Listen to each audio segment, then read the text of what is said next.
దేశంలోనే మొట్టమొదటి aviation, aerospace, defence ఎడ్యుసిటీని ఉత్తరాంధ్రలో నెలకొల్పడానికి కీలక అడుగు పడింది. విశాఖలో జరిగిన చారిత్రక కార్యక్రమంలో జిఎంఆర్ మాన్సాస్ ట్రస్ట్ మధ్య ప్రాజెక్టు కోసం ఒప్పందం జరిగింది.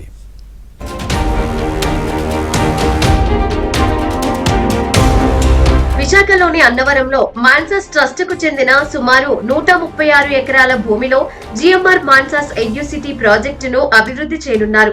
ఈ ఒప్పంద పత్రాలను మంత్రి నారా లోకేష్, కేంద్ర మంత్రి రామ్మోహన్ నాయుడు సమక్షంలో జిఎంఆర్ ఎయిర్పోర్ట్ చైర్మన్ జీబీవీ రాజు, మాన్సా ట్రస్ట్ చైర్మన్ పూసపాటి అశోక్ గజపతి రాజు మార్చుకున్నారు.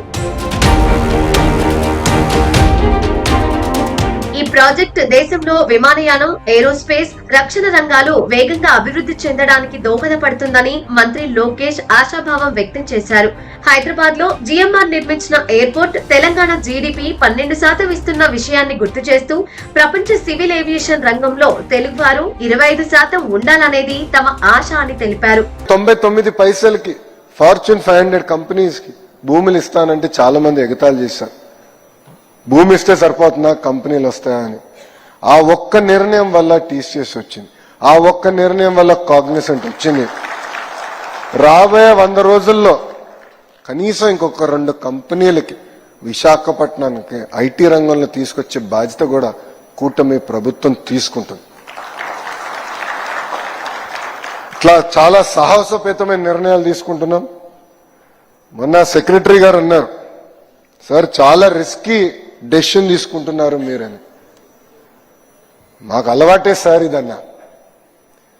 మంచి మనసుతో ఏ నిర్ణయం తీసుకున్నా ప్రజలు సహకరిస్తారు, ప్రకృతి సహకరిస్తుంది. ఏవియేషన్ ఎడ్యుకేషన్ సిటీ ఏర్పాటు కావడం ఉత్తరాంధ్ర వాసిగా తనకు చాలా ఆనందంగా ఉందన్నారు కేంద్ర మంత్రి రామ్మోహన్ నాయుడు. ప్రస్తుతం దేశంలో ఏవియేషన్ రంగం ఏటా 12% వృద్ధి రేటుతో దూసుకుపోతోందని, భవిష్యత్తులో ఎయిర్ క్రాఫ్ట్ల సంఖ్య 800 నుంచి 1700కు పెరిగే అవకాశం ఉందన్నారు. మున్ముందు విశాఖ ప్రపంచానికే కేంద్రంగా తయారవుతుందన్నారు. నేను సివిల్ ఏవియేషన్ మినిస్టర్ గా ఉన్నా, నాకు సంబంధించినటువంటి ఒక కార్యక్రమంగా ఇది ఉన్నా సరే, ఒక ఉత్తరాంధ్ర వాసిగా ఈ యొక్క కార్యక్రమం చూసి ఎంతో గర్వపడుతున్నాను.